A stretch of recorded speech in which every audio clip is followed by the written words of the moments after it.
Good morning, good morning, good morning mga ka-good vibes! Narito na naman kami. Magandang araw, lambak ng Cagayan.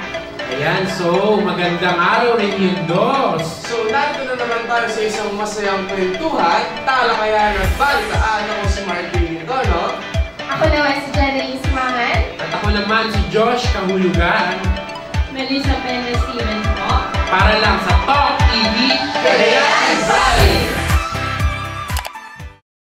Samahan ang Talk TV Cagayan Valley Barkada para ihatid ang mga lokal na istorya, kapaki-pakinabang ng mga impormasyon at kaganapan, mga maiinit na balita sa loob at labas ng bansa sa programang maghahatid ng good vibes sa inyong umaga. Talk TV Cagayan Valley. Ayan, kaming muling nagbabalik dito sa Talk TV Cagayan Valley. Naku, traffic po ngayon sa may Barangay Leonarda dahil sa bagong nagbukas sa isang pasyalan. Ano sabi niyo doon? Dumalo ba kayo kahapon doon sa isang napakaraming bagong bukas? Ay, bagong bukas na. Ikaw, Mel, dumalo ka ba? Oo, kahapon. Anong naging experience natin doon kung magdalaw natin? Siyempre ba tao? Tao, opening kasi. Oo, ang dami kong nakakabangga. Nababangga talaga. Expected na yan kapag opening talaga. Nakita ko sa mga pictures, parang mga kadalanggam. Parang langgam na matawag. At gano'n din, kadami ang traffic. At gano'n din, kabigat ang traffic doon sa... At marami tayo nakikita mga kakilala, mga friends. Pero ano nga bang epekto nito? At ano nga ba dapat natin isaalang-alang kapag may mga ganitong bagay? First of all, syempre dapat tignan natin yung disiplina natin. Bakit nga ba? Nakita ko kagabi, pumunta din ako doon. Alam mo, may mga tao nagtatapon na lang ng basura kung saan-saan. Ako! Disiplina po, napaka-importante yan. Wala ba silang banas dyan na pinatagpanan? No, ito yung mga campaign, wala ba? Actually, may mga ganyang may mga ganyang policy, bawal mo local governments. Pero, ang dapat sa atin is nasa atin na yung mga individual kung paano natin ayusin yung mga bigay yung tamang disiplina, ipakita ang bilang tao. Simula sa sarili. Yes. Sabi nga nila, ang tunay na pagbabago ay nagsisimula sa atin. Eh kung may penalty lang yung mga ganyan sa loob ng hall, kaso kung mag-cover tayo. Ayan, napakarami. Actually, mga 6:30, 6:30, ayan, napakarami pa rin tao dyan Actually, late siya ng sarang kagabi. No? Dapat yung mall hours is 9 to 10. 9 to 10 to 9. Pero medyo late siya dahil nga, di ba? Marami talagang dumayo. Actually, yung sa parking area, yung punong-puno talaga. Ay, yung tapat niya is yung sa big stall. Talagang punong-puno ng motor. Actually, pumunta kami dyan kahapon. Imagine, 30 minutes. Oo, with Bel. Together with Bel and our President. Hello, Miss President. Ayan po. Punta kami kahapon doon. Actually, nabot kami ng 30 minutes, Imagine, 30 minutes of travel. Yes. From doon sa Pasyalan Mayor, from dito sa studio natin. Grabe, 30 minutes. Sabi mo nga para kang galing na? Tuguegarao hanggang Kabagan. Parang nagano doon. Yung mga biyahe ka ng tricycle, yan yung mga nakakaantok na nakakatira ng buko. Kaya sa mga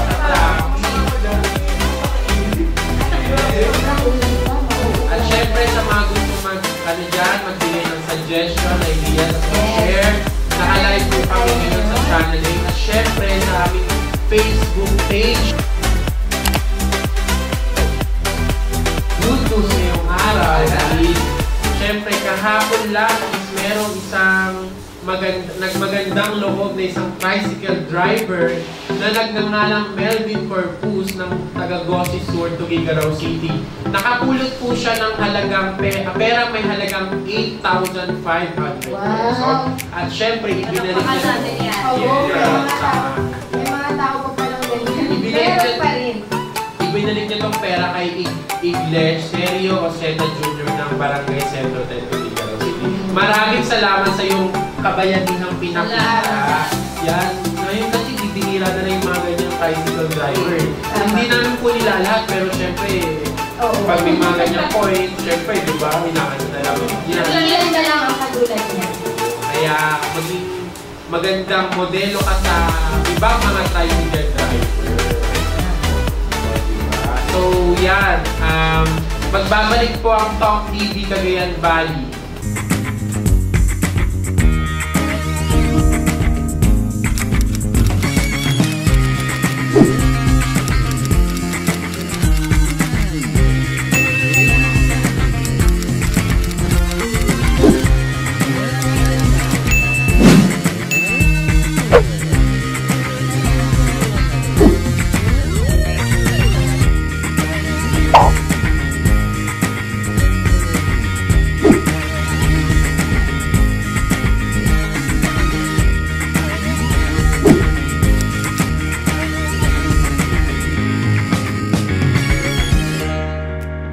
Ngayon, pag-usapan naman natin ang mga may hilig or mga food crawls dyan. So, yan Food lovers dyan, mga lovers. good vibes natin. Ayan, so, nakasama natin ngayon si Isang Lloyd or Barkadang Lloyd. Ayan, ano nga ba i-share mo sa amin ngayong araw na ito? Magandang umaga po sa ating lahat.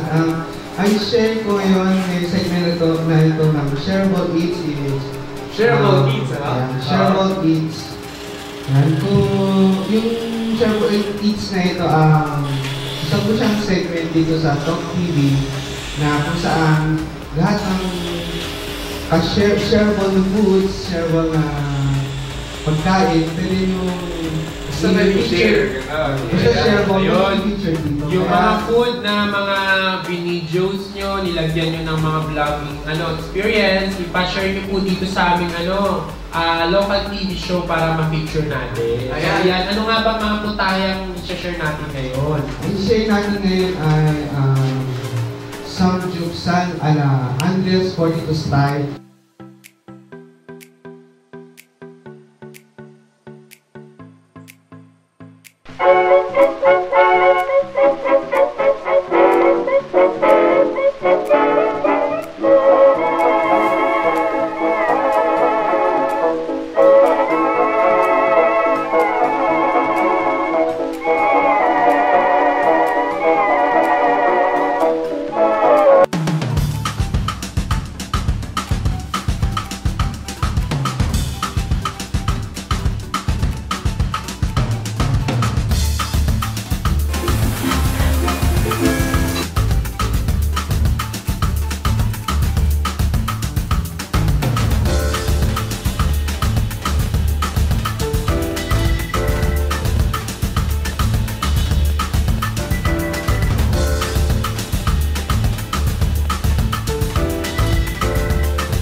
Nice.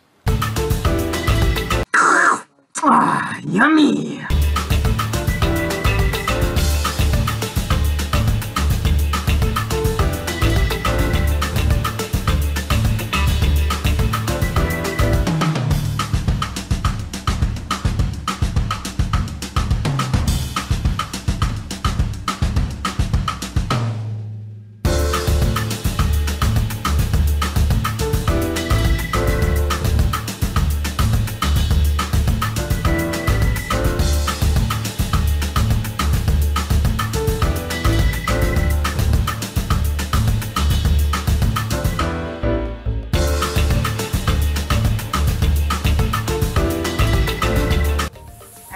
bahay na tatawagin na bahay para sa lahat.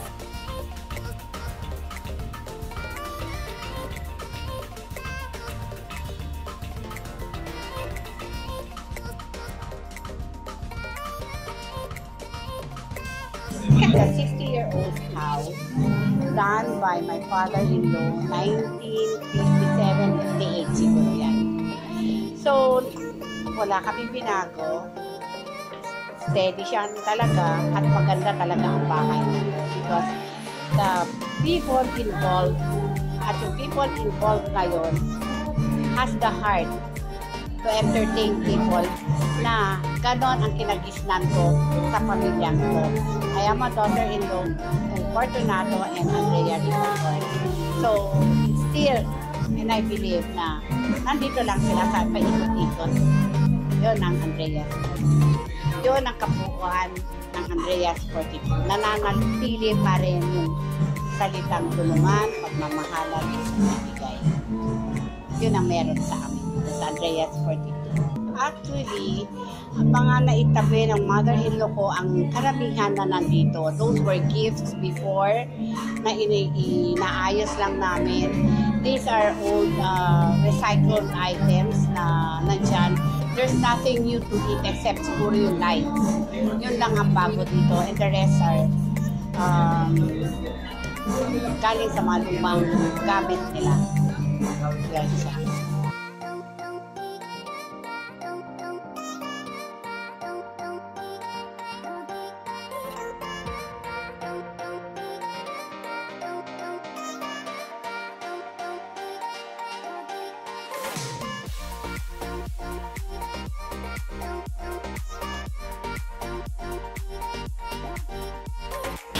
So yan po, nakatunghayan at nakita po natin ng isa sa mga food, shareable eats ng shareable, ng Talk TV Cagayan. Grabe naman yung mga foods doon, parang nakapaglalaway. Baka Lloyd, baka pwede naman mag-share ng ano bang experience mo doon sa shareable. Actually, ano bang lasa niya? Sa Andreas 42, tama? Ano yung lasa? Paano na ito ginagawa? Paano ito gawin? Parang ganun. Kasi parang napaka-unique bago sa mata.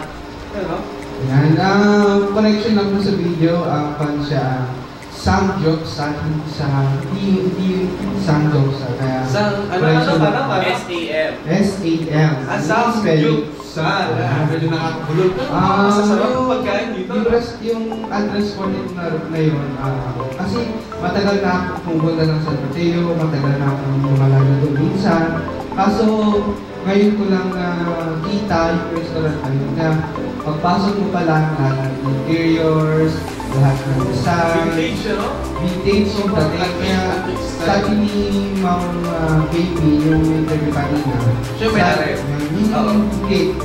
bahay na yun, kaya siya tinawag na Andreas 42 is yun yung dating bahay nila Lolo Andrea at Lolo Fortunato. Kaya Andreas 42.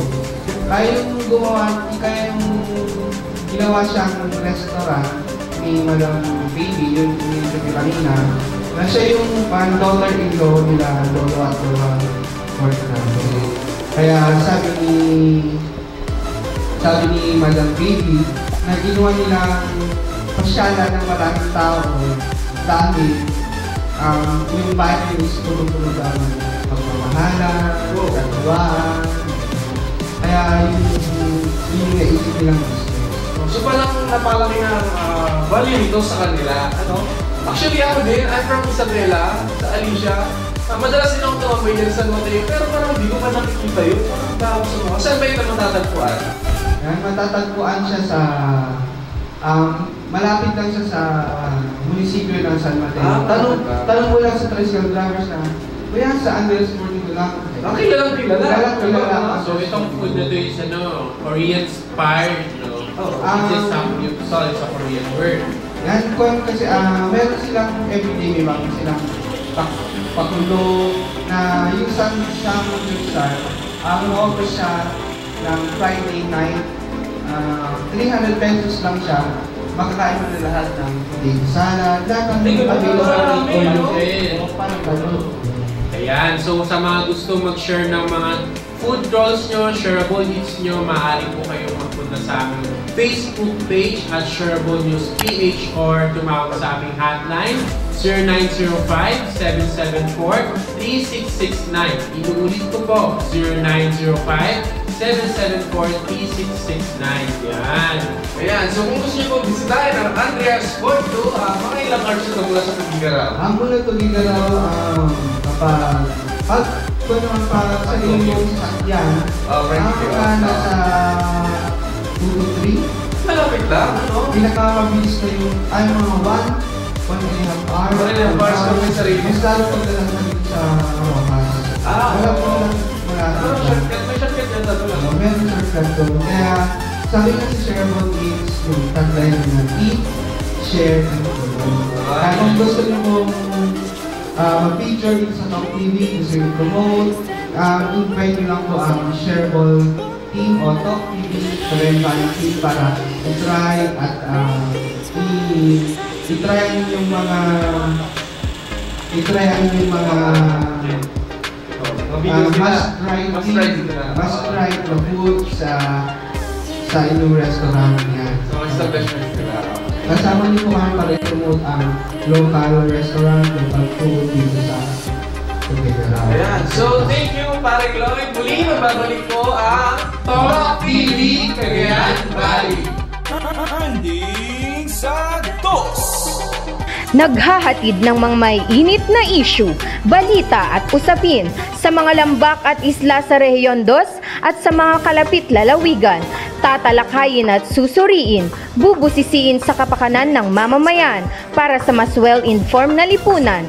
Ito ang mga kwentong dapat ninyong malaman. Ito ang Trending sa Dos, kasama ang inyong mga host, Vanch Padilla at TJ Tuddaw. Ayan, nagbabalik tayo dito sa Talk TV Cagayan Valley kasama ang mga host natin. At syempre, nandito ulit si Mr. T, ang eksperto sa ating lifestyle. Ano bang pag-uusapan natin ngayon, sir? Ayan, so bago ang lahat, mga kaibigan, sit back, chill, and relax muna tayo. Ayan. So pag-usapan natin ngayon, good sa mga good vibes natin at Nel, pag-usapan natin ngayon is very interesting kasi habits on how to lose weight naturally. Ayan. Naturally. Ayan. Kailangan ko Oo. May mga tanong ako sa inyo. Ilang beses na sa isang taon binalak natin mag-exercise? Ganon? Or ilang beses na sa isang taon nag-exercise tayo? Every day. Ang tanong, naging mabisa ka? Kung ginala. Gamot para lang sabay. Ay, hindi ko masagot. Ayan. Ang hirap, syempre, magasto. Oo. Parang complicated. Ganon, ikaw. May na? Sorry. Jen. Ako si Mel. Pagkakulay kasi sila ng dumi. Kaya parang... Actually, nakapaglalan ko eh. Oo. Eh, kung attempt lang ako, maraming beses. Oo. Ang tarang magiging mabisa ba? Hindi. Hindi. Ikaw, Mel. Ako, araw-araw. Araw-araw nagdadayos. Araw-araw. Grabe. Siyempre, araw-araw kong binabala. Alam niyo mga good vibes, mga kasama, ang pagbabawas ng timbangan, hindi naman kailangan maging stressful, hindi naman natin kailangan maging complicated sa ganyan, o hindi natin kailangan mag-take ng kung ano-ano. Pwede na kasi tayo makapagbawas ng timbang naturally. Ayan. Ang kailangan lang natin gawin is to build a simple habits to lose weight. Ano nga ba yan? So here comes number 1. Number 1 is use blue plates or blue decoration. Ano bang meron? Diba? Parang ang weird. Diba? Parang sumakto. Parang sa pagka tayo ngayon. Don't use blue or Use blue. Blue place. Kakaiba yan, kakaiba yan. Oo, kasi this trick is called psychology of colors. Kasi napatunayan na sa isang pag-aaral na ang blue ay nakaka-decrease siya ng appetite natin. So kaya why not cheat? Oo, di ba? Imbis na bawasan natin yung kinakain natin, eh simply, kailangan lang pala natin palitan yung decoration sa kusina natin, like yung food clothing. Yeah, I've heard of that one time. Pag yeah. naman, pag color pink ata, is yung parang nagugutom ka. Stimulate. Stimulate yung appetite mo. Wala akong may blue lang. Pati ang nakita mo. As long as possible, dapat yung tablecloth natin, blue, pwede rin siguro yung kutsara, pinggan, dito, dapat maging blue natin. Here, susubukan ko nga yan. Dahil no, kasi nasusubukan ko na rin yan minsan. Ayan, so here comes number 2. Kailangan natin maging optimistic or maging positive. Kasi exercise alone itself, hindi ito naging effective. Kung nasa isip mo, parang ang hirap mag-dali. Diba? Parang sa trabaho lang yan eh. Yung natin ngayon. Oo, parang sa trabaho lang yan na pwede mong sabihin na, trabaho na naman. Diba? Nakakapagod na naman. Diba? Kung ganun yung mindset natin, wala sa isipan talaga natin, mapapagod talaga tayo, tama? Yeah, sabi niya, winners don't do different things. They do things differently. Ayan, tama yan. Kasi nothing will happen unless you do a action. Dapat pag nag-exercise tayo, ang gagawin natin, mag-isip tayo ng positive phrases. Gaya na, kaya mo magbawas ng 1 pound ngayong araw na ito. Hindi. Pero as time goes by, pag ginagawa natin yun, until such time, ma-reach natin na nakakapag-bawas na tayo ng £1 or pounds in a day. Kaya yan. Kasi sabi nga nila, once your mind conceive, your body will achieve pharmacon. Ayan, advertisement. So here comes number 3. Alam ba natin na ang 30 minutes of exercise is better than ours? Yes, ako alam ko yan. Ayan. Yan, di ba? So dito sa Talk TV Cagayan Valley, sa segment na lifestyle, marami tayong matututunan dyan. Kasi minsan nag-exercise tayo, 2 to 3 hours, di ba? Tumatakbo pa tayo ng 4 kilometers. Di ba? Ang dami. Bakit? Ba't mas effective yung 20 minutes kaysa sa 1 hour? Actually, mas ma-prefer ko pa ang pagkakaroon ng healthy diet lifestyle plan kaysa sa pag-exercise ng 1 hour. Kasi scientifically proven na ang 30 minutes of exercise ay nakakapagbawas siya ng timbang sa ating katawan ng 25% kaysa sa 1 hour na pag-exercise natin. Ayan. Yan, so depende sa 30 minutes din na yan, ayon din sa mga eksperto. Kasi pag nag-exercise ka ng 30 minutes, that's the required exercise of your body. Daily, dapat daily. Kasi minsan, pero yes, pag nilagpasan mo siya, parang hindi na siya actually required, parang inalagpasan mo lang yung required. Pero it's okay, pero mas maganda talaga yung 30 minutes. Kasi pag 1 hour, sobrang pagod ka na, pagbalik mo, gutom ka, kain, wala din. Kaya stress din. Kadalasan, aminin nyo, Mel, Jen, Josh, pati ako aminin ko, na pagkatapos mag-exercise tapos pagod ka, hindi mo ma-resist na hindi kumain.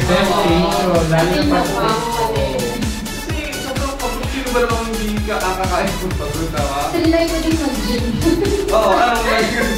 Parang tumaba pa ako kasi nag-gym ko kasi sometimes sinabi mo na, siyempre pagod ka, pag-uwi mo. Kakain ka Tutulog ka 8 hours, doon tataba ka rin, hindi na metabolize, sumakinain. Kaya dapat routine talaga. So, yan, here comes number 4. Avoid eating in front of computer and television, di ba? Obviously. Yan kasi yung isa sa mga tawag ito, yung habits na ginagawa natin sa araw-araw. Lamon habang may ginagawa work. Di ba? Kasi minsan, habang nanonood tayo, for example, hindi natin alam na maparami na yung kain natin. Habang nasa computer tayo, hindi natin namamalayan, ang dami rin pala. Kaya yung intake natin, especially, hindi pa healthy, which is junk foods pa. Ay, ang junk foods, nakapag-stimulate ito na mag-increase ang appetite natin, magugutom tayo, comparing sa mga healthy foods. For example, ganito, ang junk foods, pag kinain mo yan, after 1 to 2 hours, gutom ka na naman. Pero ang healthy or ang fresh na mga pagkain, pag kinain mo yan, 3 to 5 hours to 6 hours, hindi ka pa rin gutom. Ano yung mga pagkain? For example, junk foods, pizzas, ayan, mga chocolates. Chocolates, mga fries, mga chichirya. Parang papak lang tapos ano dapat ang kainin natin? So, dapat kainin natin fruits, vegetables, pero sa segment natin kahapon, may mga foods na hindi kailangan pag-combine. Kaya beware, mag-iingat. May food plan tayo na sinusundan. Kasi mag-iingat tayo ngayon, especially ngayon nowadays, ang pagkain, hindi na siya masyadong healthy. Yung iba may chemicals na, especially sa tubig. Akala natin, diba? Akala natin healthy yung, diba? Akala natin healthy yung iniinom natin, which is hindi. Mga purified, distilled. No, hindi na yan healthy. Kasi mataas na acidity level natin dyan. From the word acid pa lang tingin maganda yung sa kalusugan. Diba hindi? Yeah, so here comes number 5. Dapat be a good label reader. Yeah, pag bumibili tayo ba? Ayun, nutrition facts. Actually, galing ko yung basahin. Pero sabi ko nila minsan yung tutorial, parang adjustment lang. Parang marketing sales. Pero actually, totoo po yun.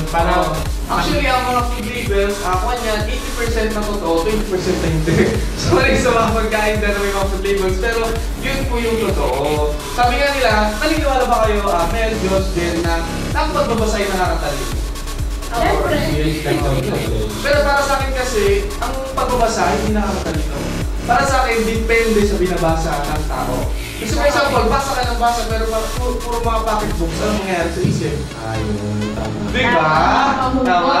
You have to choose what you read. Oo, dapat pinipili mo kung sino yung sasamahan mo, pinipili mo kung ano yung babasahin mo. Kasi kung basa ka lang ng basa, for example, basa ka ng basa ng mga horror na libro, eh baka yung humamin lang ng konti dyan, napatakbo ka, papakarimas ka lang. Yes! Tama. Sobrang takot mo, tama? So dapat maging wise din tayo sa buhay, lalo na sa health natin. May mga nagsasabi kasi sa akin, Miss Katie, masyado naman yata tayo bulsugin pag magbabasa ako ng mga Robinsons. Ang masasabi ko naman dyan, huwag natin pag-aksayahan or huwag tayo maghinaya ng pag-aksayahan na magbasa or maging concern sa health natin kasi at the end of the time, tayo rin ang makikinabakayan. Health is wealth. Ayan. So yan ang segment natin sa lifestyle ngayong araw na ito. Muli magbabalik po ang Talk TV Cagayan Valley!